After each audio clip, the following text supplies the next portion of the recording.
दोस्तों नमस्कार। मकर राशि वाले मेरे मित्रों, आज के ज्योतिष के इस बेहद ही खास कार्यक्रम में आपका हृदय से स्वागत है, अभिनंदन है।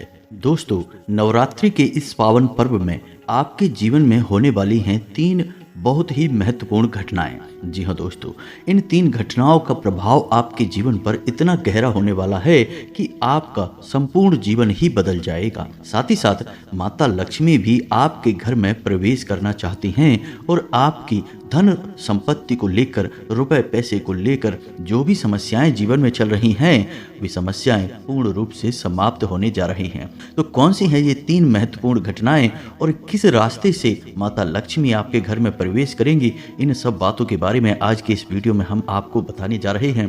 दोस्तों, हम आपके लिए जो जानकारी लेकर आए हैं यह बेहद ही खास है। यह आपके जीवन में क्रांतिकारी बदलाव ला सकती है, आपके लिए हीरे मोती के समान है। तो आप इस वीडियो को पूरा देखें, बिल्कुल भी इस वीडियो को मिस ना करें। इस वीडियो का एक एक भाग आपके जीवन के लिए बेहद ही महत्वपूर्ण है। हम आपको बता दें कि कुछ बात है जो आपको जानना बहुत आवश्यक है।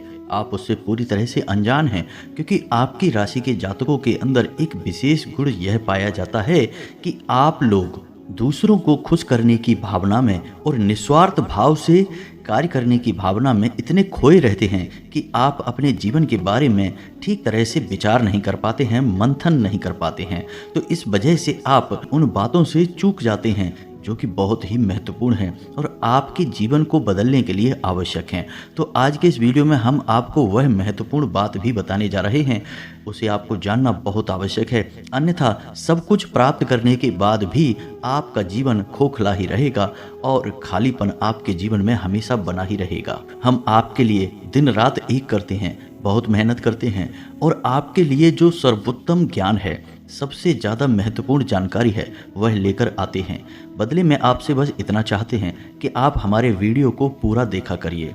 साथ ही साथ यदि चैनल पर पहली बार आए हैं तो सब्सक्राइब करके बेल आइकन को दबाकर हमसे जुड़ जाएं। हमारा मनोबल बढ़ेगा और हमारे वीडियो के माध्यम से आपके जीवन में क्रांतिकारी बदलाव आ जाएंगे, इस बात की हम गारंटी देते हैं। क्योंकि दोस्तों, जो भी ज्ञान हम आपको देते हैं, जो भी बातें हम आपको बताते हैं, वे बातें साधारण बातें नहीं हैं। उन बातों के बहुत बड़े ज्योतिषीय और शास्त्रीय प्रमाण होते हैं। हम यूं ही किसी भी बात को आपको बताने नहीं लगते हैं। हम पहले खुद उन बातों को अच्छी तरह से जांचते हैं, परखते हैं, फिर उसके बाद उन बातों के प्रभाव को भी जांचते हैं, तभी हम आपको उन बातों को बताते हैं। जो बातें हम आपको बताते हैं, उन बातों को यदि आप अपने जीवन में जस का तस उतार लेंगे तो आपका जीवन निश्चित तौर पर बदलेगा। तो चलिए वीडियो की शुरुआत करते हैं, लेकिन इससे पहले आपसे एक निवेदन है कि कमेंट में पूरे भक्ति भाव के साथ जय माँ भद्रकाली अवश्य लिखें। माता का प्रेम, आशीर्वाद और कृपा आपको प्राप्त होती रहेगी। दोस्तों, आज के इस वीडियो की शुरुआत करें इससे पहले हम आपको एक बहुत ही ज्ञानवर्धक कहानी बताते हैं। इस कहानी को जानने के बाद आपका जीवन को देखने का नजरिया बदल जाएगा, अपने प्रति आपके विचार बदल जाएंगे। जी हाँ दोस्तों, तो एक बार की बात है कि एक गुरु हुआ करते थे और उनके कुछ शिष्य हुआ करते थे।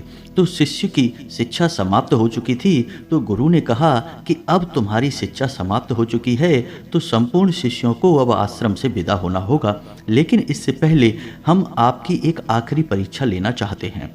तो शिष्य राजी हो गए। तो गुरु ने कहा कि अगले दिन सभी आश्रम के बाहर इकट्ठे होंगे और एक दौड़ का आयोजन किया जाएगा और जो व्यक्ति दौड़ से वापस सबसे पहले आएगा वही विजेता होगा और उसे हम अपनी तरफ से कुछ पुरस्कार भी देंगे। तो सभी शिष्य अगले दिन इकट्ठे हो गए और उन्होंने अपनी दौड़ शुरू करी। तो जब दौड़ शुरू करी तो सभी शिष्य एक साथ वहां से दौड़े थे और गुरुजी वहीं आश्रम के बाहर बैठकर उस दौड़ को समाप्त होने का इंतजार करने लगे। काफी देर के बाद जब संपूर्ण शिष्य एक एक करके आश्रम में वापस आने लगे और एक जगह पर एकत्रित हो गए, तो गुरुजी ने सबसे पूछा कि बच्चों, तुम सबने दौड़ एक साथ शुरू की थी, लेकिन अंत में सभी लोग अलग अलग क्यों आए हैं, एक साथ क्यों नहीं आए हैं? तो शिष्यों ने बताया कि गुरुजी, जब हमने दौड़ शुरू की तो हम सब एक साथ ही दौड़ रहे थे। तमाम तरह के रास्तों से होते हुए हम दौड़ को समाप्त करने जा रहे थे। तभी रास्ते में एक सुरंग आई। सुरंग अंधेरी थी और सुरंग में कंकड़ पत्थर बहुत पड़े हुए थे जो पैरों में चुभ रहे थे। तो इस वजह से कुछ लोग उन कंकड़ पत्थरों से बचते हुए निकलने की कोशिश में देर से आए और कुछ लोगों ने उन कंकड़ पत्थरों को अपने थैले में रख लिया ताकि दूसरों के पैरों में वो कंकड़ पत्थर ना चुभें, और कुछ लोगों ने उन कंकड़ पत्थरों की परवाह नहीं की और अपने पैरों को भी जख्मी करते हुए तेजी से दौड़ते हुए निकल गए, तो वे जल्दी आ गए। तो यह कहानी सुनने के बाद गुरुजी ने कहा कि अब उन शिष्यों को आगे बुलाओ जिन्होंने उन कंकड़ पत्थरों को अपने थैलों में रख लिया था ताकि दूसरों के पैरों में वो कंकड़ पत्थर ना चुभें। तो उन शिष्यों को आगे बुलाया गया और उनसे कहा गया कि तुम अपने थैलों में रखे हुए कंकड़ पत्थर को सामने निकाल दो, गुरुजी के सामने रख दो। तो उन लोगों ने रखा, तो जैसे ही उन्होंने वो कंकड़ पत्थर गुरुजी के सामने रखे, सबकी आंखें फटी की फटी रह गईं, क्योंकि दोस्तों वो कंकड़ पत्थर असल में कीमती हीरे मोती थे। असल में गुरुजी ने जिस प्रतियोगिता का आयोजन किया था वह कोई दौड़ प्रतियोगिता नहीं थी दोस्तों, वह तो शिष्यों के मन को टटोलने की एक व्यवस्था थी। गुरुजी ने जानबूझकर बच्चों को उस सुरंग में भेजा जिसमें खूब अंधेरा था और रास्ते में तमाम कंकड़ पत्थर डले हुए थे, लेकिन असल में वो कंकड़ पत्थर एक खजाना था जिसमें कि हीरे मोती थे। लेकिन शिष्यों को यह बात पता नहीं थी, लेकिन गुरु को यह बात पता थी।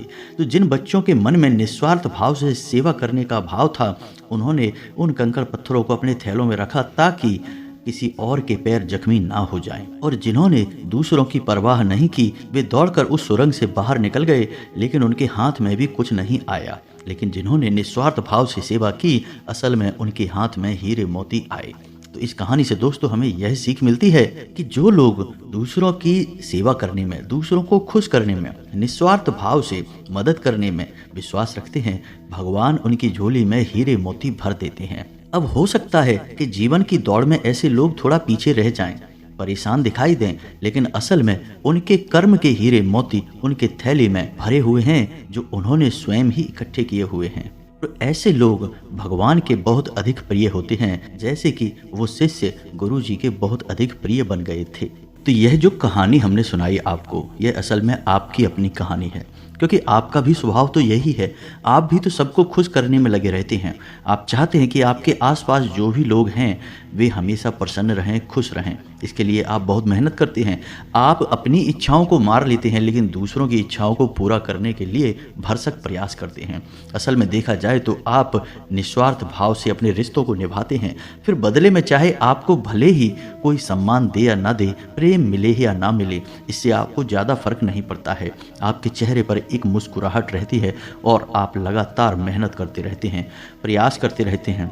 लेकिन एक बात अवश्य है कि आप मन से थोड़ा दुखी अवश्य रहते हैं। कहीं ना कहीं आपके मन में यह कष्ट लगा रहता है कि आपकी इतनी मेहनत, इतना प्रेम और संघर्ष को कोई समझ क्यों नहीं पाता है। क्यों लोग आपको वह सम्मान, इज्जत, प्रेम नहीं देते जिसके आप असल में अधिकारी हैं। तो दोस्तों आप बिल्कुल चिंता मत करिए। आपका जो निस्वार्थ भाव है उसे मानव बेशक न देख पाए, लेकिन भगवान उसे अवश्य देख रहे हैं और आपकी झोली में कर्म के हीरे मोती भरते जा रहे हैं। एक न एक दिन वह अवश्य आएगा जब आपकी हर एक इच्छा, हर एक मनोकामना निश्चित तौर पर पूर्ण होगी। आप जो भी कुछ अपने जीवन में चाहते हैं वह सब कुछ आपको अवश्य ही प्राप्त होगा। दोस्तों हम आपको एक बात और कहना चाहते हैं कि आप अपने आराध्य पर, आप जिसकी भी पूजा करें, वैसे तो आप बहुत धार्मिक प्रवृत्ति के इंसान हैं, लेकिन फिर भी हम आपसे कहना चाहते हैं कि कभी कभी आपके मन में भगवान को लेकर शंकाएं उत्पन्न होने लगती हैं। कभी कभी आपके मन में क्रोध भी उत्पन्न होता है कि आखिर आपके साथ ही ऐसा क्यों होता है। कष्ट, परेशानियां आपको लगातार क्यों मिलती रहती हैं, क्यों आपका जीवन संघर्ष से भरा हुआ है। तो भगवान के लिए कभी कभी आपके मन में क्रोध भी उत्पन्न हो जाता है। तो हम आपसे बस इतना कहना चाहते हैं कि दोस्तों आपको भगवान के ऊपर से अपनी आस्था डिगने नहीं देनी है। दोस्तों आज नहीं तो कल आपको सब कुछ प्राप्त होगा और भगवान स्वयं आपको सब कुछ अपने हाथों से देंगे। हमने कई ऐसे उदाहरण अपने जीवन में देखे हैं कि एक लंबा अरसा जीवन का कष्ट परेशानियों में बीता, उसके बाद जब भाग्य की, सौभाग्य की बरसात उनके ऊपर हुई, भगवान ने उनका हाथ पकड़ा, तो फिर उन्हें इतनी कामयाबी मिली कि लोग हक्के बक्के रह गए। जी हाँ दोस्तों, तो यही आपके साथ भी होने वाला है, आज नहीं तो कल। बस आपको ईश्वर में विश्वास बनाए रखना है। तो अब बात करते हैं उन 3 बड़ी घटनाओं की जो इस नवरात्रि आपके जीवन में होगी और आपका जीवन बदलने वाली हैं। तो सबसे पहली घटना यह होगी कि आपकी एक ऐसे इंसान से मुलाकात होगी जो असल में आपका सच्चा हमदर्द होगा, मार्गदर्शक होगा और आपसे सचमुच में प्रेम करने वाला होगा, जो दिल से यह चाहेगा कि आप कामयाब हों, आपकी दुख, तकलीफ, परेशानी, जीवन के संपूर्ण कष्ट दूर हों, जिसमें वह आपका मददगार होगा।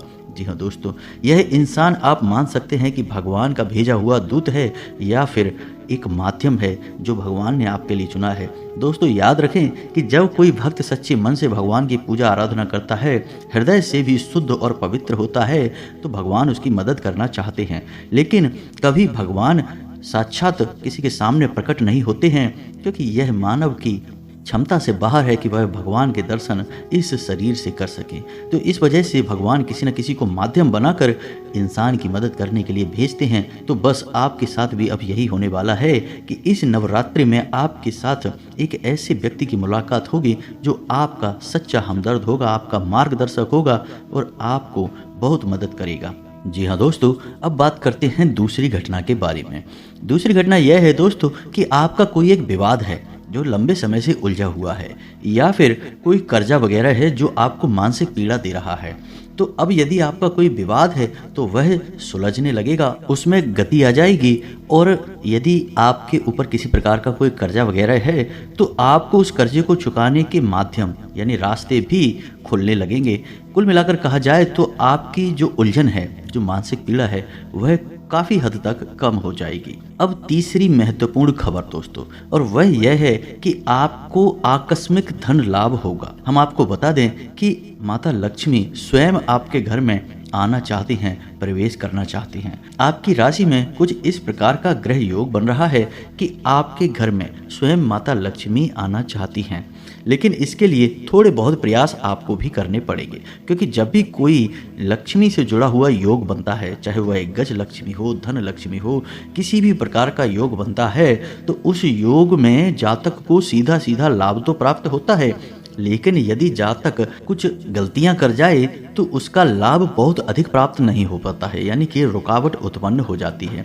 और माता लक्ष्मी एक ऐसी देवी हैं जिनको चंचला भी कहा जाता है, यानी कि यदि उन्होंने आपके पास आने का मन बना लिया और किसी बात की वजह से उनका मन बदल गया तो वो तुरंत रास्ता बदल कर कहीं और भी चली जाएंगी। तो माता लक्ष्मी को आकर्षित करना, अपने घर में विराजमान कर पाना बहुत मुश्किल कार्य होता है। इसके लिए कई प्रकार की शर्तें होती हैं माता की, जो आपको माननी पड़ती हैं। तो आपको भी उन शर्तों को मानना पड़ेगा, अन्यथा यह विशेष योग आपको कोई लाभ पहुंचा नहीं पाएगा। और यदि लाभ होगा भी तो आपको इसका कोई फायदा दिखाई नहीं देगा, यानी आंशिक लाभ ही होगा। तो अब इस योग का पूरा फायदा आपको कैसे पहुंचेगा दोस्तों, हम आपको बताते हैं कि आपको करना क्या है। सबसे पहला काम कि सुबह के समय अपने घर पर यानी अपने दरवाजे पर साफ सफाई करें, घर का मुख्य दरवाजा खोल कर रखें और जल का सिंचन करने के बाद गाय के घी का एक दीपक अवश्य जलाएं। यदि हो सके तो गाय के गोबर से थोड़ा सा लेपन करने के बाद आटे और हल्दी से एक चौक पूरें, जिसमें आप अष्टकमल बनाएं, जो माता लक्ष्मी को बहुत अधिक प्रिय है। और उस अष्टकमल के बीच में आप गाय के घी का एक दीपक जलाएं। आप अपने घर की मुख्य दहलीज के बीचों बीच यह कार्य करेंगे। आप देखेंगे कि आपके घर में चमत्कार होने शुरू हो जाएंगे दोस्तों। 2-3 दिनों में ही इसका परिणाम आपको दिखाई देने लगेगा। दोस्तों याद रखो कि इस नवरात्रि आपके जीवन को बदलने के विशेष मौके प्राप्त हो रहे हैं। आपको इनका पूरा लाभ लेना है। आप किसी की बातों में नहीं आएंगे, भ्रम की स्थिति अपने दिमाग में उत्पन्न होने नहीं देंगे और हम जो आपको बता रहे हैं उन उपायों को आपको निश्चित तौर पर करना है। अन्यथा यह मौका निकल गया तो फिर न जाने कब ऐसा अवसर, ऐसी ग्रह स्थितियां बनेगी जो आपको लाभ देंगी। तो दोस्तों हम आपसे बार बार यही कह रहे हैं कि आपको इन बातों को मानना ही होगा, अन्यथा बदलाव नहीं आएंगे। बस आपको इतना करना है। और एक और बात है जो हम आपको बताने जा रहे हैं, बेहद ही गुप्त उपाय है दोस्तों। बड़े बड़े व्यापारी, उद्योगपति इस उपाय को करते हैं, कोई किसी को बताता नहीं है दोस्तों। लोग बहुत मोटी रकम मांग करते हैं, फिर ऐसे बड़े बड़े उपाय बताते हैं, लेकिन हम आपको बताते हैं, आप ध्यान से सुनिए। जीवन ना बदल जाए तो फिर कहना। तो आपको करना क्या है, जो रुपया पैसा आपके घर में आता है आप उसे कहीं तो रखते होंगे। कोई अलमारी होगी, कोई तिजोरी होगी, कोई बक्सा होगा, कोई छोटा मोटा डिब्बा वगैरह होगा, आप उसमें रखते होंगे।